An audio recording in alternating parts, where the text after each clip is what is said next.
ದೇಶದ ಸಂವಿಧಾನವನ್ನ ಉಳಿಸುವಂತ ಕೆಲಸ.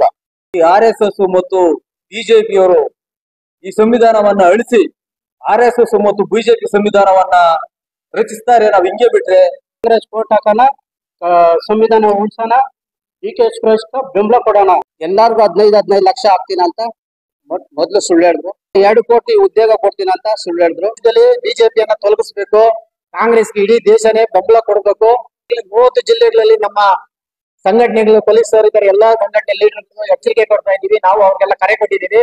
ಯಾವುದೇ ಬೂತ್ ಅಲ್ಲಿ ಆದ್ರೂ ಕಾಂಗ್ರೆಸ್ ಅವ್ರು ಬಂದಿಲ್ಲ ಅಂದ್ರೂ ಕೂಡ ನಾವು ನಮ್ಮ ದಲಿತ ಸಂಘಟನೆಗಳು ಅಲ್ಲಿ ನಿಂತ್ಕೊಂಡು ನಮ್ಮದೇ ಸಂವಿಧಾನ ಉಳಿಸ್ಕೊಳ್ಬೇಕಾಗಿರೋದ್ರಿಂದ ಅಲ್ಲೇ ನಿಂತು ಖುದ್ದಾಗಿ ನಿಂತು ಏನೇ ಸಮಸ್ಯೆ ಬಂದ್ರೆ ಅಲ್ಲಿ ನಿಂತ್ಕೊಂಡು ವೋಟ್ ಹಾಕಿ ನಮ್ಮ ಸಂವಿಧಾನ ಉಳಿಸ್ಕೊಡ್ತೀವಿ. SC/ST ಅಂತ ಪಡೆದು, ಕ್ರೈಸ್ತರು ಅಂತ ಪಡೆದು, ಮುಸ್ಲಿಮ್ಸ್ ಅಂತ ಪಡೆದು ಇಲ್ಲಿ ಕಾಣಿಸಿದವರು అంటే బాగా డబ్బుంటే వాళ్ళు ಎಲ್ಲಾ ದಲಿತ ಪರ ಸಂಘಟನೆಗಳೆಲ್ಲ ಹೋರಾಟ ಮಾಡ್ತೀವಿ. ಸಂವಿಧಾನನ ನಾವು ಚೇಂಜ್ ಮಾಡಕ್ ಬಿಡೋದಿಲ್ಲ. ನಮ್ಮ ಸಂವಿಧಾನ ಉಳಿಸೋಣ, ನಮ್ಮ ಭಾರತ ದೇಶ ನಾವು ಧೈರ್ಯವಾಗಿ ಓಡಾಡೋಣ. ಬಿಜೆಪಿ ಸರ್ಕಾರ ಒಂದು ತಾಲೂಕಲ್ಲಿ ಇತ್ತು, ಒಂದೇ ಒಂದು ಡ್ರಾಪ್ ನೀರು ಇವತ್ತು ಆನೇಕಲ್ ತಾಲೂಕಿಗೆ ಬಂದಿರ್ಲಿಲ್ಲ. ಬಿಜೆಪಿಯಿಂದ ಏನಾರ ಒಂದು ಸೌಲಭ್ಯ ಸಿಕ್ಕೈತೆ ಅಂದ್ರೆ ಅದು 0%. ಡಿ.ಕೆ. ಸುರೇಶ್ ಅವರು ಒಳ್ಳೊಳ್ಳೆ ಕೆಲಸಗಳನ್ನ ಮಾಡಿದ್ದಾರೆ.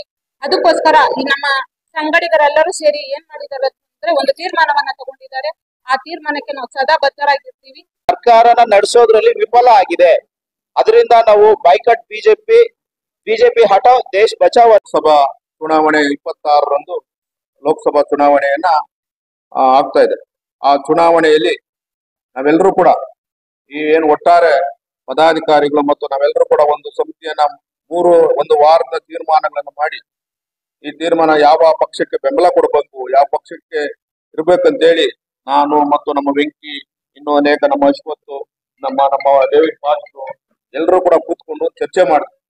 ಇದು ಬೆಳವಣಿಗೆ ಹೇಗಪ್ಪ ಅಂದ್ರೆ ನಾವು ಕೂಡ ಇವತ್ತು ದೇಶದ ಸಂವಿಧಾನವನ್ನ ಉಳಿಸುವಂತ ಕೆಲಸ, ಈ ಸಂವಿಧಾನವನ್ನ ದೇಶವನ್ನ ಉಳಿಸುವಂತ ಕೆಲಸಕ್ಕೆ ಯಾರು ಮುಂದಾಗಿದ್ದಾರೆ, ಯಾರು ಕೂಡ ಇದಕ್ಕೆ ಹೆಜ್ಜೆ ಇಕ್ಕಿದ್ದಾರೆ ಅಂತೇಳಿ ನಾವೆಲ್ಲರೂ ಕೂಡ ಚರ್ಚೆ ಮಾಡಿದ್ವಿ. ಇದರ ಬೆಂಬಲವನ್ನ ನಾವು ಈಗಾಗಲೇ ಕಾಂಗ್ರೆಸ್ ಪಕ್ಷಕ್ಕೆ ಸಂಪೂರ್ಣವಾಗಿ ಬೆಂಬಲವನ್ನ ಕೊಡ್ಬೇಕಂತೇಳಿ ನಾವೆಲ್ಲರೂ ಕೂಡ ತೀರ್ಮಾನ ಮಾಡಿದ್ವಿ. ಇದು ಯಾಕೆ ಬೆಂಬಲ ಕೊಡ್ಬೇಕಂತ ಹೇಳಿದ್ರೆ ಇವತ್ತು ಈ ಸಂವಿಧಾನವನ್ನ ಉಳಿಯಲಿಕ್ಕಾಗಿ, ಈ ದೇಶವನ್ನ ಉಳಿಸೋದಕ್ಕಾಗಿ. ಯಾಕಂದ್ರೆ ಈ ಸಂವಿಧಾನ ಉಳಿದ್ರೆ ದೇಶ ಉಳಿತದೆ. ನಾವು ಈ ಸಂವಿಧಾನ ಉಳಿಯೋದಾಗಿ ಇವತ್ತು ಭಾರತೀಯ ಜನತಾ ಪಾರ್ಟಿ ಇವತ್ತು ಅನೇಕ ಬಾರಿ ಕೂಡ ಹೇಳಿದ್ದಾರೆ, ಈ ಸಂವಿಧಾನ ನಾವು ಬರೋದೇ ಈ ಸಂವಿಧಾನವನ್ನ ತೆಗೆದುಹಾಕೋದಿಕ್ಕೆ ಮತ್ತು ಈ ಸಂವಿಧಾನವನ್ನ ತೆಗಿಲಿಕ್ಕೆ ಅಂತ ಹೇಳಿ ಅನೇಕ ಬಾರಿ ಸಂಸತ್ನಲ್ಲಿ ಹೇಳಿದ್ದಾರೆ, ಸಂಸತ್ನ ಹೊರಗಡೆನೂ ಕೂಡ ಹೇಳಿದ್ದಾರೆ. ಮೋದಿ ಕೂಡ ಹೇಳಿದ್ದಾರೆ, ನಮಗೆ 400 ಸೀಟು ಬಂದ್ರೆ ನಿಮ್ಮ ಸಂವಿಧಾನವನ್ನ ಬದಲಾವಣೆ ಮಾಡೋದಕ್ಕೆ ಅಂತ ಹೇಳಿ. ಅದಕ್ಕಾಗಿ ನಾವೆಲ್ಲರೂ ಕೂಡ ದಲಿತ ಮತ್ತು ಪ್ರಗತಿಪರ ಮತ್ತು ಕ್ರೈಸ್ತನ ಒಕ್ಕೂಟ ಇವತ್ತೊಂದು ತೀರ್ಮಾನ ತಗೊಂಡು ನಾವೆಲ್ಲರೂ ಕೂಡ ಈ ಸಂವಿಧಾನ ಉಳಿಯುವುದಾಗಿ ನಾವು ಇದನ್ನ ಬೆಂಬಲವನ್ನ ಕೊಡ್ಬೇಕಂತೇಳಿ ಈ ಸಭೆಯ ನಾವೆಲ್ಲರೂ ಕೂಡ ತೀರ್ಮಾನಗಳನ್ನ ಮಾಡಿ ಇವತ್ತು ನಮ್ಮ ಶಿವಣ್ಣವ್ರು ಬರ್ಬೇಕಾಯ್ತು. ಶಾಸಕರು ಹೇಳಿದ್ವಿ, ನಮ್ಮ ವೆಂಕಿ ಸಾಹೇಬ್ರಿಗೆ ಹೇಳಿದ್ವಿ, ಅವ್ರು ಬರ್ತೀನಿ ಅಂತ ಹೇಳಿದ್ರು. ಅದು ಬೇರೆ ಕಡೆ ಇದ್ದಾರೋ ಗೊತ್ತಿಲ್ಲ ನಮ್ಗೆ. ಅದಕ್ಕೆ ನಾವೆಲ್ಲರೂ ಕೂಡ ಇವತ್ತು ಅನಿವಾರ್ಯವಾಗಿ ಕಾಂಗ್ರೆಸ್ ಬೆಂಬಲವನ್ನ ಘೋಷಣೆ ಮಾಡ್ತಾ ಇದ್ದೀವಿ. ಬೆಂಬಲಕ್ಕೆ ನಾವೆಲ್ಲರೂ ಕೂಡ ನಿಂತಿದ್ದೀವಿ. ಖಂಡಿತ ಈ ಲೋಕಸಭಾ ಚುನಾವಣೆ ಏನು ಬೆಂಗಳೂರು ಗ್ರಾಮಾಂತರ ಲೋಕಸಭಾ ಚುನಾವಣೆ ಏನಿದೆ, ಇವತ್ತು ಡಿ.ಕೆ. ಸುರೇಶ್ ಅಂತವರಿಗೆ ಇವತ್ತು ನಾವು ಬೆಂಬಲವನ್ನ ಕೊಡ್ತಾ ಇದ್ದೀವಿ. ಈ ಬೆಂಬಲವನ್ನ ಅವರಿಗೆ ಇವತ್ತು ನಮ್ಮ ಏನು ದಲಿತ ಮತ್ತು ಎಲ್ಲರೂ ಕೂಡ ಇದನ್ನ ಬೆಂಬಲಿಸಿ ಅವರನ್ನ ಅತ್ಯಧಿಕ ಮತಗಳಿಂದ ಏನ್ ನಮ್ಮ ತಾಲೂಕಲ್ಲಿ ಇವತ್ತು ಶಿವಣ್ಣವರಿಗೆ 1,35,000 ಓಟನ್ನು ಏನ್ ಕೊಟ್ವಿ, ಅದಕ್ಕಿಂತ ಹೆಚ್ಚು ಮತಗಳನ್ನು ಕೊಟ್ಟು ಅವ್ರನ್ನ ನಮ್ಮ ತಾಲೂಕಿಂದ ಜಯಗಳಿಸ್ಬೇಕಂತೇಳಿ ನಾನು ಮೊಟ್ಟ ಮೊದಲಿಗೆ ಅವರಿಗೆ ನಾನು ಬೆಂಬಲವನ್ನ ಘೋಷಣೆ ಮಾಡ್ತಾ ಇದ್ದೀನಿ. ಹಾಗಾಗಿ ಈ ಕಾಂಗ್ರೆಸ್ ಪಕ್ಷ ಈ ದೇಶವನ್ನ ಕಟ್ಟಬೇಕು, ಈ ದೇಶವನ್ನ ಪ್ರಧಾನಿ ಆಗ್ಬೇಕು, ಈ ದೇಶದ ಸಂವಿಧಾನವನ್ನು ಉಳಿಬೇಕಂತೇಳಿ ನಮ್ಮೆಲ್ಲರ ಒಂದು ಇದಿದೆ, ಒಂದು ವಿಚಾರವನ್ನ ಇಟ್ಕೊಂಡಿದ್ದೀವಿ. ಹಾಗಾಗಿ ಈ ದೇಶದ ಮನುವಾದಿಗಳು ಈ ದೇಶವನ್ನ ಈಗಾಗಲೇ ಹೇಳ್ತಾ ಇದ್ದಾರೆ. ಇವತ್ತು ಒಂದು ಕಡೆ ಅವರು ಘೋಷಣೆಗಳು ಮಾಡ್ತಾ ಇದ್ರೆ, ಒಂದ್ ಕಡೆ ಬಿಜೆಪಿ ಅವರು ಹೇಳ್ತಾ ಇದ್ದಾರೆ ಇದೆಲ್ಲ ತಾಳಿ ಭಾಗ್ಯ, ಮತ್ತೊಂದು ಭಾಗ್ಯ ಅಂತ.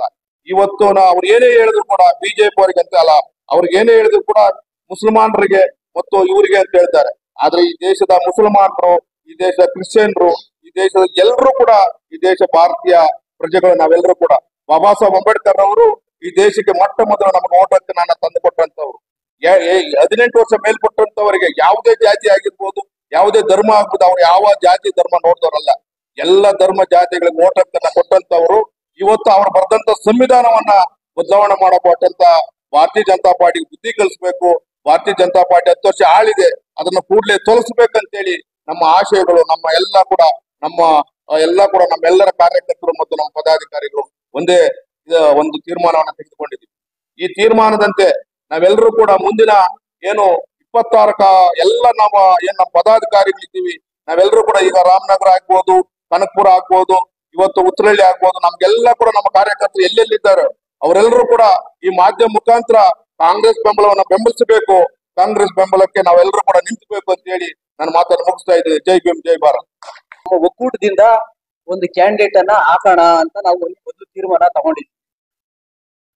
ತಗೊಳ್ತಾ ಈ ವಾತಾವರಣ, ಈ ರಾಜ್ಯದಲ್ಲಿ ಆಗೋ ವಾತಾವರಣ ನೋಡಿ ನಾವು ಈ ತರ ತೀರ್ಮಾನ ತಗೊಂಡ್ರೆ ಮುಂದೆ ಬಾಬಾ ಸಾಹೇಬರು ಕೊಟ್ಟಂತ ಸಂವಿಧಾನಕ್ಕೆ ಇವರು ಕೆಟ್ಟ ಕಪ್ಪು ಮಸಿ ಬೆಳೀತಾರೆ, ಅದು ತಿರುಚಿ ಮಾಡ್ತಾರೆ ಅಂತ ಹೇಳಿ ನಾವು ತೀರ್ಮಾನ ತಗೊಂಡು ಬೇಡ, ನಾವು ಏನೇ ಮಾಡಿ ಬಾಬಾ ಸಾಹೇಬರು ಕೊಟ್ಟಂತ ಪವಿತ್ರವಾದ ಸಂವಿಧಾನವನ್ನ, ಪವಿತ್ರವಾದ ಗ್ರಂಥವನ್ನ, ಸಾಹೇಬರು ಯಾವ ರೀತಿ ಸಮಾನತೆ, ಸೋದರತ್ವ, ಸಹಬಾಳ್ವೆಯಿಂದ ಈ ಸಂವಿಧಾನ ಕೂಡ ಐತೆ, ಅದನ್ನ ಈ ದೇಶದಲ್ಲಿ ಆ ರೀತಿ ನಾವು ಸಹಬಾಳ್ವೆ ಸೋದರತ್ವದಿಂದ ಬಾಳ್ಬೇಕಂತ ನಾವು ಇರಬೇಕು. ಈ ಸಂವಿಧಾನವನ್ನ ಉಳಿಸಬೇಕು. ಈ RSS ಮತ್ತು ಬಿಜೆಪಿಯವರು ಈ ಸಂವಿಧಾನವನ್ನ ಅಳಿಸಿ RSS ಮತ್ತು ಬಿಜೆಪಿ ಸಂವಿಧಾನವನ್ನ ರಚಿಸ್ತಾರೆ. ನಾವು ಹಿಂಗೆ ಬಿಟ್ರೆ, ಹಂಗಾಗಿ ಬಾಬಾ ಸಾಹೇಬ್ರ ಕೊಟ್ಟಿರುವಂತ ಸಂವಿಧಾನವನ್ನ ನಾವು ಉಳಿಸಬೇಕು. ನಾವು ಕಾಂಗ್ರೆಸ್ಗೆ ಎಲ್ಲ ತೀರ್ಮಾನ ತಗೊಂಡು ಕಾಂಗ್ರೆಸ್ಗೆ ಬೆಂಬಲವನ್ನ ಕೊಟ್ಟು ಈ ಪವಿತ್ರವಾದ ಸಂವಿಧಾನವನ್ನ ನಾವು ಉಳಿಸ್ಬೇಕಂತ ಹೇಳಿ ನಮ್ಮ ನಾಯಕರೆಲ್ಲ ಮಾತಾಡಿ, ನಾವು ಯಾವುದೇ ಪರ್ಸನಲ್ ತೀರ್ಮಾನ ತಗೊಳ್ಳೋದು ಬೇಡ, ನಾವು ಎಲ್ಲ ಒಗ್ಗಟ್ಟಿನಿಂದ ತೀರ್ಮಾನ ತಗೊಂಡು ಕಾಂಗ್ರೆಸ್ ಅನ್ನ ಬೆಂಬಲ ಮಾಡೋಣ. ಅದರಿಂದ ನಾವು ಇವತ್ತು ಎಲ್ಲ ಪತ್ರಿಕಾಗೋಷ್ಠಿ ಕರೆದು ಪತ್ರಿಕೆ ಮೂಲಕ ರಾಮನಗರ ಇರ್ಬೋದು, ಚನ್ನಪಟ್ಟಣ, ಮಾಗಡಿ, ಬೆಂಗಳೂರು ದಕ್ಷಿಣ ತಾಲೂಕು, ಆನೇಕಲ್ ತಾಲೂಕು ಮತ್ತೆ ಬೇರೆ ಬೇರೆ ಎಲ್ಲ ಕಡೆಗಳಲ್ಲಿ ನಮ್ಮ ಸಂಘಟನೆಯ ಕಾರ್ಯಕರ್ತರಿದ್ದಾರೆ, ನಾಯಕರಿದ್ದಾರೆ. ಈ ಪತ್ರಿಕೆ ಮೂಲಕ ನಾವು ಅವರಿಗೆ ಸಂದೇಶವನ್ನ ಕಳಿಸ್ಬೇಕು. ನಾವು ಕಾಂಗ್ರೆಸ್ ಅನ್ನ ಬೆಂಬಲಿಸಬೇಕು. ಈ ಬಿಜೆಪಿ RSS ರಚಿಸುವಂತ ಸಂವಿಧಾನ ನಮಗೆ ಬೇಡ. ಈ ರಾಜ್ಯದಲ್ಲಿ ಅವರ ಸಂವಿಧಾನ ಬಂದ್ರೆ ನಮ್ಮ ದಲಿತರ ಹೆಣ್ಣು ಮಕ್ಕಳು ನಿಜವಾಗಿ ಧೈರ್ಯದಿಂದ ಬಾಳಕ್ಕಾಗಲ್ಲ, ಮತ್ತೆ ಧೈರ್ಯದಿಂದ ಬಾಳಕ್ಕಾಗಲ್ಲ. ಏನು ಇವತ್ತು ಬಿಜೆಪಿ ತೀರ್ಮಾನ ತಗೊಂಡೈತೆ ಅದನ್ನ ನಾವು ವಿರೋಧ ಮಾಡಬೇಕು ಅಂತ ಹೇಳಿ ಇವತ್ತು ನಾವು ನಮ್ಮ ನಾಯಕರೆಲ್ಲ ತೀರ್ಮಾನ ತಗೊಂಡು ಇವತ್ತು ಕಾಂಗ್ರೆಸ್ ಅನ್ನ ಬೆಂಬಲಿಸ್ತೀವಿ. ಹಂಗಾಗಿ ಇವತ್ತು ಏನು ಈ ರಾಜ್ಯದಲ್ಲಿ ಗಂಡಸರು ಏನು ಅಳಬೇಕಂದ್ರೆ ಕಾರಣ ಅದನ್ನ ತರಿಸ್ಕೊಟ್ಟವರು ನಮ್ಮ ದಡದ ಸರ್ಕಾರ. ದೇವೇಗೌಡರ ಹತ್ರ ಅಧಿಕಾರ ಇದ್ರು, ಕುಮಾರಸ್ವಾಮಿ ಹತ್ರ ಅಧಿಕಾರ ಇದ್ರು, ಈಗ ಅವ್ರ ಮಗರು ಕಳಿಸ್ಕೊಟ್ಟಿದ್ದಾರೆ ಅಳೋ ಚಾಲ್ತಿನ. ಅವರು ಹತ್ತು ಅಧಿಕಾರ ಹಿಡಿಯೋಣ, ನಮ್ಮ ಮಾವನ್ನ ಅಧಿಕಾರಕ್ಕೆ ತರ್ಸೋಣ ಅಂತ ನಮಗನ್ನಿಸ್ತೈತೆ. ಈ ಡಾಕ್ಟ್ರು ಯಾವ್ದು ಉಚಿತವಾಗಿ ಏನು ಅವರು ಚಿಕಿತ್ಸೆ ಕೊಡಿಲ್ಲ. ಸರ್ಕಾರದ ಉದ್ಯೋಗದಲ್ಲಿದ್ದು ಅವ್ರ ಸರ್ಕಾರದಿಂದ ಸಂಬಳ ತಗೊಂಡು ಜನ ಸೇವೆ ಮಾಡಿದ್ದಾರೆ. ಅವ್ರೇನು ಓನಾಗಿ ಹಾಸ್ಪಿಟಲ್ ಕಟ್ಟು ಕಾಸು ತಗೊಳ್ದಿರ ಅವ್ರೇನು ಮಾಡಿಲ್ಲ, ಸಂಬಳ ತಗೊಂಡು ಅವ್ರು ಮಾಡಿದ್ದಾರೆ. ಇವತ್ತು ಉದಾಹರಣೆಗೆ ಆನೇಕಲ್ ತಾಲೂಕು ದಂಡಾಧಿಕಾರಿ ಸರ್ಕಾರ ಅವ್ರನ್ನ ತಾಲೂಕು ದಂಡಾಧಿಕಾರಿ ಆಗಿ ಮಾಡಿದೆ, ಜನಸೇವೆ ಮಾಡೋಂತ ಕುಂಡ್ರಿಸಿರೋದು. ನಿಮ್ಮನ್ನ ಹಂಗೆ ಸರ್ಕಾರ ನಿಮ್ಮನ್ನ ಒಂದು ವೈದ್ಯರಾಗಿ ಮಾಡ್ತು, ನೀವು ಜನಸೇವೆ ಮಾಡಿದ್ದೀರಾ. ನಾನು ಹೃದಯ ತಜ್ಞೆ ಮಾಡ್ಬಿಟ್ಟೆ, ಫ್ರೀ ಎಲ್ಲಿ ಮಾಡಿದ್ದೀರಿ ತೋರಿಸ್ರಿ. ನೀವು ಮಾಡಿರೋದು ಇವತ್ತು ಬಿಜೆಪಿ ಸೇರೋರು ನಮ್ಗೆ ಅನುಮಾನ ಹೋಗ್ತಾ ಇದೆ. ಏನಂದ್ರೆ IT ಅವರು ಬಿಜೆಪಿಗೆ ನಾವು ಸೇರ್ಪಡೆ ಆಗಿಲ್ಲ ಅಂದ್ರೆ ನಾವು ರಿಟೈರ್ಡ್ ಆಗಿದ್ದೀನಿ, ನಮ್ಮನ್ನ ರೈಡ್ ಮಾಡ್ತಾರೆ ಅಂತ ಒಂದು ಮನಸ್ಸಲ್ಲಿ ಉದ್ದೇಶ ಇಟ್ಕೊಂಡು ನೀವು ಬಿಜೆಪಿ ಸೇರಿದ್ದೀರ ಅಂತ ನಮ್ಗೆ ಅನುಮಾನ ಪಡ್ತಾ ಇದೆ. ನೀವು ರಾಜಕೀಯದ ಬರ್ಬೇಕಂತ ನನಗೆ ಉದ್ದೇಶ ಇರಲಿಲ್ಲ ಅಂತ ಮೊದಲೇ ಹೇಳಿದ್ದೀರಿ. ನಿಮ್ಮ ಮಾತಲ್ಲೇ ನಮ್ಗೆ ಅನುಮಾನ ಗೊತ್ತಾಗ್ತದೆ. ಹಂಗಾಗಿ ನೀವು ಮಾಡೋ ಈ ನಕಲಿ ನಾಟಕಗಳು, ಬಿಜೆಪಿ ಅವರು ಮಾಡೋ ನಕಲಿ ನಾಟಕಗಳು ನಮ್ಗೆ ಬೇಕಾಗಿಲ್ಲ. ಈ ದೇಶದಲ್ಲಿ ಬಾಬಾ ಸಾಹೇಬ್ ಕೊಟ್ಟಂತ ಪವಿತ್ರವಾದ ಸಂವಿಧಾನ ಹಂಗೆ ಉಳಿಬೇಕು. ಈ ದೇಶ ಸಮಾನತೆ, ಸೋದರತ್ವ, ಸಹಬಾಳ್ವೆಯಿಂದ ಇರಬೇಕು. ನಾವೆಲ್ಲರೂ ಅಣ್ಣ ತಮ್ಮಂದ್ರ ತರ, ಒಂದು ತಾಯಿ ಮಕ್ಕಳ ತರ ನಾವು ಬಾಳ್ಬೇಕನ್ನೋ ಒಂದು ಉದ್ದೇಶದಿಂದ ಇವತ್ತು ನಾವು ಕಾಂಗ್ರೆಸ್ ಪಕ್ಷವನ್ನ ಬೆಂಬಲ ಮಾಡಿ ಇವತ್ತು ಈ ಸಂವಿಧಾನ ಉಳಿಸ್ಬೇಕಂತ ನಾವು ತೀರ್ಮಾನ ತಗೊಂಡು ಇವತ್ತು ಪತ್ರಿಕಾಗೋಷ್ಠಿ ನಡೆಸ್ತಾ ಇದ್ದೀವಿ. ಹಂಗಾಗಿ ನಾನು ಈ ತಾಲೂಕಿನ ಜನರಲ್ಲಿ ಕೈ ಮುಗಿದು ಕೇಳ್ಕೊಳ್ತೀನಿ, ಯಾವುದೇ ಕಾರಣಕ್ಕೂ ನೀವು ಬಿಜೆಪಿಗೆ ವೋಟ್ ಹಾಕ್ಬೇಡಿ. ಯಾಕಂತಂದ್ರೆ ನಮ್ಮ ಹೆಣ್ಣು ಮಕ್ಕಳು ಧೈರ್ಯದಿಂದ ಶಾಲೆಗೆ ಹೋಗ್ಬೇಕು, ಧೈರ್ಯದಿಂದ ಬಾಳ್ಬೇಕು, ಈ ಸಂವಿಧಾನ ಉಳಿಬೇಕು. ಈ ಪವಿತ್ರವಾದ ಸಂವಿಧಾನ ನಮ್ಮ ದೇಶದಲ್ಲಿ ಪರ್ಮನೆಂಟ್ ಆಗಿ ಉಳ್ಕೋಬೇಕಂದ್ರೆ ನೀವು ದಯವಿಟ್ಟು ಬಿಜೆಪಿ ನಲ್ಲಿರೋ ನಮ್ಮ ಅಣ್ಣತಮ್ಮಂದ್ರಿಗೂ ಹೇಳ್ತೀನಿ, ದಳದಲ್ಲಿರೋ ನಮ್ಮ ಅಣ್ಣತಮ್ಮಂದ್ರಿಗೂ ಹೇಳ್ತೀನಿ, ದಯವಿಟ್ಟು ನೀವು ಪಾರ್ಟಿ ಬಿಟ್ಟು ಸಂವಿಧಾನಕ್ಕೋಸ್ಕರ ನೀವು ಕಾಂಗ್ರೆಸ್ ಪಕ್ಷಕ್ಕೆ ವೋಟ್ ಹಾಕಿ ಈ ದೇಶದಲ್ಲಿ ಸಂವಿಧಾನನ ಉಳಿಸೋಣ, ನಾವು ಸಹಬಾಳ್ವೆಯಿಂದ ಬಾಳೋಣ ಅಂತ ಹೇಳ್ತಾ ನನಗೆ ಮಾತನಾಡಲು ಅವಕಾಶ ಕೊಟ್ಟಂತ ನಿಮ್ಮೆಲ್ಲರಿಗೂ ವಂದಿಸ್ತಾ ನನ್ನ ಮಾತನ್ನ ಮುಗಿಸ್ತಾ ಇದ್ದೀನಿ. ಕರ್ನಾಟಕ ದಲಿತ ಸಂಘರ್ಷ ಸಮಿತಿ ಎಲ್ಲಾ ಸಂಘಟನೆಯ ಹೋರಾಟಗಾರರು ನಾವು ಇವತ್ತು ಪತ್ರಿಕಾಗೋಷ್ಠಿ ಏನು ಕರೆದಿದ್ದೀರಿ ಅಂದ್ರೆ, ಇವತ್ತು ಸಂವಿಧಾನ ತಿದ್ದುಪಡಿ ಮಾಡ್ತೀನಿ ಅಂದ್ಬಿಟ್ಟು ಬಿಜೆಪಿ ಅವರು ರಾಜ್ಯಾದ್ಯಂತ ಹೋರಾಟ. ಮೋದಿ ಬಂದ್ರಪ್ಪ, ಅಮಿತ್ ಶಾ ಬಂದ್ರು, ಬಿಜೆಪಿ ಗೆಲ್ಲಿಬೇಕು ಅಂದ್ಬಿಟ್ಟು MLA ಅವ್ರನ್ನ ಇಷ್ಟು ಜನ ಗೆಲ್ಸ್ಬೇಕು ಅಂತ. ಏನಪ್ಪ ಗೆಲ್ಸಿದ್ರು? ಮೋದಿನೂ ಅಮಿತ್ ಶಾ ಏನು ಗೆಲ್ಸಿಲ್ಲ. ಕಾಂಗ್ರೆಸ್ಸೇ ಬಂತು ಮೇಯ್ನು. ಏನೋ ಇವತ್ತು ಸಂವಿಧಾನ ಕರ್ನಾಟಕದಲ್ಲಿ ಉಳಿಬೇಕಂದ್ರೆ, ಭಾರತ ದೇಶದ ಸಂವಿಧಾನ ಉಳಿಬೇಕಂದ್ರೆ ನಾವು ಇವತ್ತು ಕರ್ನಾಟಕ ದಲಿತ ಸಂಘರ್ಷ ಸಮಿತಿ ಎಲ್ಲ 30 ಜಿಲ್ಲೆನಲ್ಲಿ ಏನು ದಲಿತ ಸಂಘರ್ಷ ಸಮಿತಿ ಹೋರಾಟಗಾರರು, ಆಮೇಲೆ ಅಕ್ಕ ತಂಗಿಯರು ಏನು ಹೋರಾಟಗಾರರು ಇದ್ದೀರೋ, ಅಕ್ಕಮ್ಮಂದ್ರು ಅಕ್ಕ ತಂಗಿಯರು ಎಲ್ರೂ ನಾವು ದಲಿತ ಸಂಘರ್ಷ ಸಮಿತಿ ಏನ್ ಕರೆ ಕೊಡ್ತಾ ಇದ್ದೀರಿ, ಕಾಂಗ್ರೆಸ್ಗೆ ನಾವು ಬೆಂಬಲ ಕೊಡೋಣ, ಕಾಂಗ್ರೆಸ್ ವೋಟ್ ಹಾಕೋಣ, ಸಂವಿಧಾನ ಉಳಿಸೋಣ, DK ಸುರೇಶ್ಗೆ ಬೆಂಬಲ ಕೊಡೋಣ ಅಂದ್ಬಿಟ್ಟು ನನ್ನ ಮಾತನ್ನ ಮುಗಿಸ್ತಾ ಇದ್ದೀನಿ. ಜೈ ಭೀಮ್. ಈ ದೇಶದ ನಮ್ಮ ಅಮೂಲ್ಯವಾದ ಓಟು ಯಾರಿಗ ಹಾಕ್ತೀರ ಅನ್ನೋದೇ ಮುಖ್ಯ ಒಂದು ಇದಾಗಿದೆ. ಈ ದೇಶದ 2014 ಈ ದೇಶದ ಪ್ರಧಾನಿ ನರೇಂದ್ರ ಮೋದಿ ಅವರು ಬಂದ ಮೇಲೆ ಹೇಳ್ತಾರೆ 14 ಎಲ್ಲಾರ್ಗು 15 ಲಕ್ಷ ಹಾಕ್ತೀನಿ ಅಂತ ಮೊದ್ಲು ಸುಳ್ಳು ಹೇಳಿದ್ರು. ಆಮೇಲೆ 2 ಕೋಟಿ ಉದ್ಯೋಗ ಕೊಡ್ತೀನಿ ಅಂತ ಸುಳ್ಳು ಹೇಳಿದ್ರು. ಇವಾಗ ರಾಮೂರ್ ದೇವಸ್ಥಾನ ಕಟ್ಟಿ ಅದು ಇನ್ನ ಫಿನಿಶಿಂಗ್ ಆಗಿಲ್ಲ, ಮೊನ್ನೆ ಉದ್ಘಾಟನೆ ಮಾಡ್ತಾರೆ. ಯಾಕೆ ಅಂದ್ರೆ ಜನಗಳನ್ನ ಹಿಂದೂಗಳನ್ನ ಒಂದ್ ಕಡೆ, ಮುಸ್ಲ್ಮಾನ್ ಒಂದ್ ಕಡೆ, ಕ್ರಿಶ್ಚಿಯನ್ ಒಂದ್ ಕಡೆ ಹೊಡೆದು ಚೂರ್ ಮಾಡಿ ಇವರು ದೇಶನ ಇವತ್ತಿನ ಪರಿಸ್ಥಿತಿ ಹೆಂಗಿದೆ ಅಂದ್ರೆ, ಧರ್ಮವನ್ನು ಕೊಂದು ಜಾತಿಯನ್ನು ಕೊಂದು ಮನುಷ್ಯನ ಉಳಿಸೋನ್ನ ಕಾಲ ಬಂದಿದೆ. ಆದ್ರೆ ಇವ್ರು ಏನ್ ಮಾಡ್ತಾರೆ, ಬಿಜೆಪಿ RSS ಅವರು ಮನುಷ್ಯನ ಕೊಂದು ಧರ್ಮವನ್ನು ಜಾತಿಯನ್ನ ಉಳಿಸ್ಕೊಳಕ್ ಹೋಗ್ತಾ ಇದಾರೆ.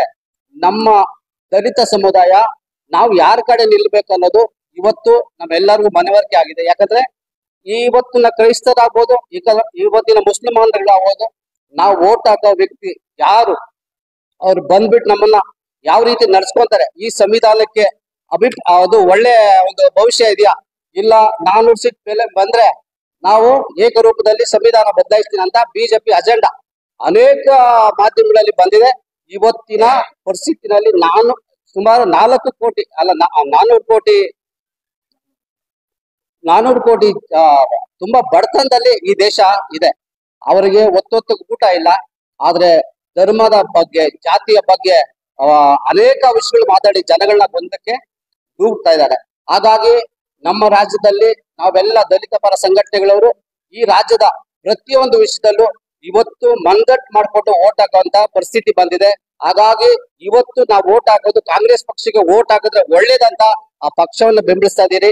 ರಾಜ್ಯದಲ್ಲಿರುವ ಎಲ್ಲಾ ಕಾರ್ಯಕರ್ತರಿಗೂ, ಸಂಬಂಧಿಕರು, ಬಂಧು ಬಳಗದವ್ರಿಗೂ, ಸ್ನೇಹಿತರಿಗೂ ನನ್ನ ಈ ಮಾಧ್ಯಮ ಮುಖಾಂತರ ಏನ್ ಹೇಳ್ತೀನಿ ಅಂದ್ರೆ, ಆದಷ್ಟು ನೀವು ಕಾಂಗ್ರೆಸ್ ಪಕ್ಷಕ್ಕೆ ವೋಟ್ ಹಾಕಿ ರಾಜ್ಯದ ಏಳಿಗೆಗಾಗಿ, ನಮ್ಮ ಹಿಂದೆ ಬರುವ ಪೀಳಿಗೆ, ನಮ್ಮ ಮಕ್ಕಳು ಭವಿಷ್ಯಕ್ಕಾಗಿ ಈ ಸಂವಿಧಾನ ಸುರಕ್ಷಿತವಾಗಿರ್ಬೇಕಂದ್ರೆ ನಾವು ಇವತ್ತಿನ ಕಾಂಗ್ರೆಸ್ ಪಕ್ಷಕ್ಕೆ ಬೆಂಬಲಿಸಿ ಈ ರಾಜ್ಯದ ಅನೇಕ ವಿಷಯದಲ್ಲಿ ಮಾದರಿಯಾಗಿ ತಂದು ದೇಶದಲ್ಲಿ ಒಂದು ಒಳ್ಳೆಯ ವ್ಯಕ್ತಿ ಪ್ರಧಾನಿಯಾಗಿ ಬರ್ಬೇಕು ಅನ್ನೋದು ನಮ್ಮೆಲ್ಲರ ಆಶ್ರಯ.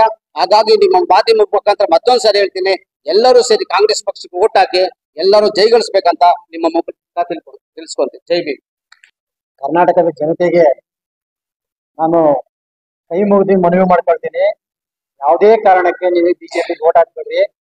ಕಾರಣ ಏನಪ್ಪಾ ಅಂದ್ರೆ, ಸಂವಿಧಾನ ಇವತ್ತು ಬದಲಾವಣೆ ಮಾಡಕ್ ಹೋಗಿದ್ದಾರೆ. ಸಂವಿಧಾನ ಬದಲಾವಣೆ ಮಾಡಿದ್ರೆ ನಾವು ಇವತ್ತು ಇಡೀ ದೇಶದಲ್ಲಿ ಯಾರೂ ಉಳಿಗಾಲ ಇಲ್ಲ. ಹಾಗಾಗಿ ಇವತ್ತು ಆನೇಕಲ್ ಭಾಗದಲ್ಲಿ ದಲಿತ ಪರ ಸಂಘಟನೆಗಳ ಹೋರಾಟ ಸಮಿತಿಯಿಂದ ಇವತ್ತು ನಾವು ಒಕ್ಕೊರಳಿನಿಂದ ಇವತ್ತು ಮಾಧ್ಯಮದ ಮೂಲಕ ನಿಮ್ಗೆ ವಿಚಾರವನ್ನು ಮುಟ್ಟಿಸ್ತಾ ಇದೀವಿ. ಇವತ್ತು ನರೇಂದ್ರ ಮೋದಿ ಅವರು ಬಂದು 10 ವರ್ಷ ಆಯ್ತು. 10 ವರ್ಷದಿಂದ ಅವ್ರು ಹೇಳಿದ್ದು ಶ್ರೀರಾಮನ ಪರಮ ಭಕ್ತ, ಶ್ರೀರಾಮನಂತ ಅವರಷ್ಟು ಪರಮ ಭಕ್ತರು ಇನ್ನು ಯಾರಿಲ್ಲ. ಅವ್ರು ಹೇಳೋಷ್ಟು ಸುಳ್ಳು ಈ ದೇಶದಲ್ಲಿ ಯಾರು ಹೇಳೋದಿಲ್ಲ. ಅಷ್ಟು ಸುಳ್ಳುಗಳನ್ನ ಹೇಳ್ತಾ ಇದಾರೆ. ಅಚ್ಚೇ ದಿನ ಬರ್ತಾ ಇದೆ ಅಂತ ಹೇಳ್ತಾ ಇದಾರೆ. ಇದುವರೆಗೂ ಯಾವುದೇ ಅಚ್ಚೇ ದಿನ ನೋಡಿಲ್ಲ. ನಾವು ಬಡವರಾಗಿ ಹೇಳಿದ್ದೀವಿ. ಇವತ್ತು ಎಲ್ಲ ಬ್ಲಾಕ್ ಮೇಲ್ ಮಾಡ್ತಾ ಇದಾರೆ. ಎಲ್ಲಾರು ಯಾವುದೇ ಇಡಿ ಕಳ್ಸೋದು ಹೋಗ್ಲಿ, ಅವ್ರನ್ನ ಬ್ಲಾಕ್ ಮೇಲ್ ಮಾಡೋದು, ಪಾರ್ಟಿಗೆ ಸೇರ್ಸ್ಕೊಳ್ಳೋದು, CBI ಕಳ್ಸೋದು, ಬ್ಲಾಕ್ ಮೇಲ್ ಮಾಡೋದು, ಪಾರ್ಟಿ ಕಳ್ಸ್ಕೊಳ್ಳೋದು, ಮತ್ತೆ ಇಡಿ ಕಳ್ಸೋದು, ಬ್ಲಾಕ್ ಮೇಲ್ ಮಾಡೋದು, ಪಾರ್ಟಿ ಕಳ್ಸ್ಕೊಳ್ಳೋದು, ಯಾಕಂದ್ರೆ ಅವ್ರ ಸರ್ವಾಧಿಕಾರಿ ಧೋರಣೆಯನ್ನ ಇವತ್ತು ನಾವು ವಿರೋಧಿಸ್ತಾ ಇದ್ದೀವಿ. ಮುಂದಿನ ದಿನಗಳಲ್ಲಿ ಸಂವಿಧಾನ ಬದಲಾವಣೆ ಮಾಡೋದಕ್ಕೆ ಅವರು 400 ಸೀಟುಗಳು ಬಂದ್ರೆ ನಾವು ಸಂವಿಧಾನ ಬದಲಾವಣೆ ಮಾಡ್ತೀವಿ ಅಂತ ಇವತ್ತು ಘಂಟಾಘೋಷವಾಗಿ ನರೇಂದ್ರ ಮೋದಿ ಅವರು ಹೇಳ್ದಿರಾ ಅವರ ಸಹಚರರ ಕೈಯಲ್ಲಿ ಇವತ್ತು ಹೇಳಿಸ್ತಾ ಇದ್ದಾರೆ. ಹಾಗಾಗಿ ನಮ್ಮ ಸಂವಿಧಾನ ಉಳಿವಿಗಾಗಿ ನಾವು ಇವತ್ತು ಸರ್ಪಗಾವಲು ತರ ನಮ್ಮ ದಲಿತ ಸಂಘಟನೆಗಳು ಇವತ್ತು ಹಳ್ಳಿಯ ಒಂದೊಂದು ಬೂತ್ ಅಲ್ಲಿ ಸರ್ಪಗಾವಲ ಇದ್ದು ನಮ್ಮ ಓಟನ್ನು ನಾವು ರಕ್ಷಣೆ ಮಾಡಿ ಇವತ್ತು ನಾವು ಸಂವಿಧಾನ ಉಳಿವಿಗಾಗಿ ಕಾಂಗ್ರೆಸ್ಗೆ ಬೆಂಬಲ ಕೊಡ್ತಾ ಇದ್ದೀವಿ. ಯಾಕಂದ್ರೆ ಕಾರಣ ತುಂಬಾ ಇದೆ. ಇವತ್ತು ಗ್ಯಾರಂಟಿಗಳು ಕೊಡ್ತಾ ಇದ್ದಾರೆ ಕಾಂಗ್ರೆಸ್ ಅಂತ ನಾವು ಓಟ್ ಹಾಕ್ತಾ ಇಲ್ಲ, ನಮ್ಮ ಸಂವಿಧಾನಕ್ಕೋಸ್ಕರ ನಾವು ಓಟ್ ಹಾಕ್ತಾ ಇದ್ದೀವಿ. ಇವತ್ತು ಅವರು ನಮ್ಮ ಹಕ್ಕು ನಮ್ಮ ತೆರಿಗೆ ನಮ್ಮ ಹಕ್ಕು ಅಂತ ಇವತ್ತು ಒತ್ತಾಯ ಮಾಡಿ ಅದರಲ್ಲಿ ಬಂದಂತ ನಮ್ಮ ತೆರಿಗೆಯನ್ನು ನಮ್ಗೇನೆ ಸರ್ವಜ್ಞರು ಒಂದು ಮಾತಾಡ್ತಾರೆ, ಕೆರೆ ನೀರು ಚೆಲ್ಲಿ ಕೆರೆಗೆ ಚೆಲ್ಲಿ ವರವ ಪಡೋ ಸರ್ವಜ್ಞ ಅಂದಾಗೆ ಕಾಂಗ್ರೆಸ್ನವರು ಇವತ್ತು ನಮ್ಮ ತೆರಿಗೆಯನ್ನ ತೆಗೆದುಕೊಂಡು ನಮ್ಮ ತೆರಿಗೆಯನ್ನ ಗ್ಯಾರಂಟಿ ರೂಪಗಳಲ್ಲಿ ಕೊಡ್ತಾ ಇದ್ದಾರೆ. ಆದ್ರೆ ಬಿಜೆಪಿ ಅವರು ನಮ್ಮ ತೆರಿಗೆನೂ ಇಲ್ಲ, ನಮ್ಮ ದುಡ್ಡು ಇಲ್ಲ, ನಮ್ಮ ರಾಜ್ಯ ಕೂಡ ಲೂಟಿ ಹೊಡ್ಕೊಂಡು ಹೋಗ್ಬಿಟ್ರು. ಹಾಗಾಗಿ ಮುಂದಿನ ದಿನಗಳಲ್ಲಿ ಅವರು ಬ್ಲಾಕ್ ಮೇಲ್ ಮಾಡಿ ಯಾವುದೇ ಸಣ್ಣ ಪುಟ್ಟ ಪಕ್ಷ ತಲೆ ಎದ್ದಿರೋದ್ರ ರೀತಿಯಲ್ಲಿ ಅವರು ಇವತ್ತು ನಡ್ಕೊಂತಾರ, ಅವ್ರು ಬ್ಲಾಕ್ ಮೇಲ್ ಮಾಡ್ತಾ ಇದ್ದಾರೆ. ಕೇಜ್ರಿವಾಲ್ ಅವ್ರನ್ನ ಇವತ್ತು ನೋಡ್ಬೇಕು, ಉದಾಹರಣೆಗೆ ಎತ್ಕೊಂಡೋಗಿ ಅವ್ರು ಏನೂ ಮಾಡಿಲ್ಲ, ಅವ್ರನ್ನ ಎತ್ಕೊಂಡೋಗಿ ಇವತ್ತು ಜೈಲಲ್ಲಿ ಹಾಕಿದ್ದಾರೆ. ಎಲೆಕ್ಷನ್ ಆಗೋವರೆಗೂ ಬಿಡಬಾರ್ದು ಅಂತ ಆ ರೀತಿಯಲ್ಲಿ ಇಟ್ಕೊಂಡಿದ್ದಾರೆ. ಅವರು ಎಲ್ಲಾರನ್ನೂ ಬ್ಲಾಕ್ ಮೇಲ್ ಮಾಡ್ತಾ ಇದ್ದಾರೆ. ಈ ಡಿ ಕೆ ಶಿವಕುಮಾರ್ ಅವ್ರನ್ನ ತಗೊಂಡೋಗಿ 3 ತಿಂಗಳು 6 ತಿಂಗಳು ಜೈಲಲ್ಲಿ ಇಟ್ಟಿದ್ರು. ಅವರು ಇವತ್ತು ಸರ್ಕಾರನೇ ಮುಕ್ತ ಅಂತ ಹೇಳ್ಬಿಟ್ಟು ಅವ್ರು ಯಾವ್ದು ತಪ್ಪು ಮಾಡಿಲ್ಲ ಅಂತ ಮುಕ್ತರ ಅಂತ ಹೇಳಿ ಕ್ಲೀನ್ ಚೀಟ್ ಅಂತ ಹೇಳಿ ಇವತ್ತು ಕೊಟ್ಟಿದ್ದಾರೆ.